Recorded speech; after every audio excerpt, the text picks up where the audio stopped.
We are together again with a nice logarithm question. US logarithm base 9 of A, logarithm base 12 of B, logarithm base 16 of A plus B, said they were equal.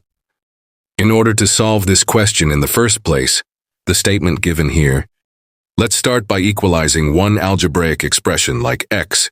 What will happen in this case? If I were to equate this to something like x, our expressions will come like this, logarithm base 9 if a equals x. What should be the nature of the logarithm? The number I call x is the expression we call a. It should be equal to 9 to the x. Logarithm base 12b. Again, if we equal one expression like x, why am I writing this like this? If you pay attention, if this expression is equal to x, all of these must be equal to x. What will come from here? The expression we call b is 12 to the x. Finally, the logarithm. 16 in brackets in base a plus b. When we equate to x, the expression we call a plus b will come from 16 to the x. Okay, now we got these, let's play with them now and see what transformations it undergoes. Now I can write the expression we call a like this, x of 3 squared. So I can change that a little bit. What are these two in the above expressions? Could multiply each other. What will happen in this case? 3 to the 2x has turned into, let's not forget this now. Now we pass to the expression we call b. Can I write b like this? 4x3 in brackets x as the exponent. How can we write this too? I can express it as 4 to the x times 3 to the x. And finally a plus b 16 to the x, a plus b in this case.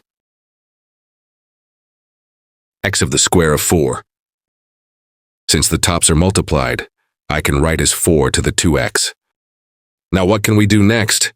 See, both have the same or common algebraic expression. It will be easier for me to start solving the question from the equation part. So what do I mean? Look what is written here. 3 to the 2x, what is written here? 4 to the 2x. But if you pay attention to b, both exist as an algebraic expression. It means going from the b statement will make our job easier. Then let's write b right here and below. What was the expression we called b? 4 to the x times 3 to the x. Now you can divide by 3 to the x here if you want. If you want, you can divide by 4 to the x. Here we can divide by 4 to the x both sides. Divide both sides by 4 to the x. b over 4 to the x expression we call. Look, if you pay attention, these will simplify. What's left? 3 to the x, what can I say from here? The expression we call b is actually. So when we look, we simplified. Keep it like this, yes, keep it like this. The expression we call b is 3 to the x. So 4 to the x remained as. Let's not do anything here now. Looking at the equations above, I need to find some common expressions when I look. So what kind of actions can I do here?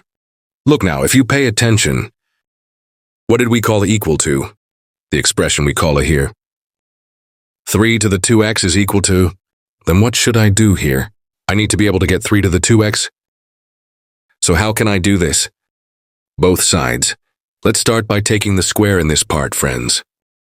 What if I take the square of this expression? Let's square it and square the expression here. I'm trying to liken things.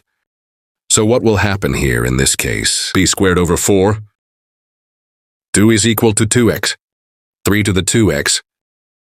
Now look, I just came to this part. To whom is the expression we call 3 to the 2x equal? It's equal to I'm substituting it right in the equation. Then I can easily write this here. So what happened if I was to write this? b squared over 4 to the 2x, what happened? If you pay attention now. Look, there was another expression here.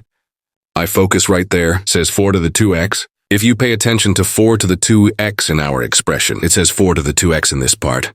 Then, where I see 4 to the 2x, a plus b, we can place the algebraic expression we call here. Then what will this friend turn into? Literally, what happened? b squared over a plus b equals a. Okay, now get out of here. If we continue to multiply the expression we call b square, when we multiply a squared plus, turned into a times b. Now let's collect all of them on one side. Let's try to continue our operations from there. Then a squared plus a times b plus b squared, that will be minus b squared is equal to 0. Now, of course, you can think of things like this. Like what? Progress on this question using what they miss. But if you pay attention here, okay, there is one of them, but what are we going to do with the expression here? So we can't do anything about it, then it's a bit of a nuisance. Will be for us. Then I say this expression. Divide each side by a square first. Let's see if we divide each side by a square. So let's see how something will come before us, because if you pay attention to the question, what did he want from us? He wanted the ratio of the number b to a, friends. He asked us that in the question. We need to transform the question this way. Then what should I do? I need to divide a square to get this expression. Such questions are important, please note. You need to use the tips given in the question. Of course, we will divide this friend into a square. If we do the simplification operations here and here, 1 plus b over what's going to happen here. Here's b divided a squared is equal to 0. Of course here, high grade, we don't want the number of times of the term to be minus. Then let's multiply this equation by a complete minus. In this case, b over a squared. Minus b over a minus 1 is equal to 0. Now what can I do next? I can change again. So let's say m to the expression I said b over a. If we say m square minus m minus 1 is equal to 0. Now when we look here now, delta, or we go to the part we call discriminant. So we will continue to process from b squared 4ac. But there is a very important detail here. Then delta is equal to minus 1 squared, minus 4x1 times minus 1. Of course you can ask where I found these. The expression we call b, hidden here will be 1. The expression we call a is here 1. The expression we call c will also be 1. We put them in place. If we continue from here, what will come of the expression we call delta? 5 came from 1 plus 4. Since it is bigger than 0, it has 2 real roots. Then the expression we call m 1.2. Minus 1 plus minus root 5.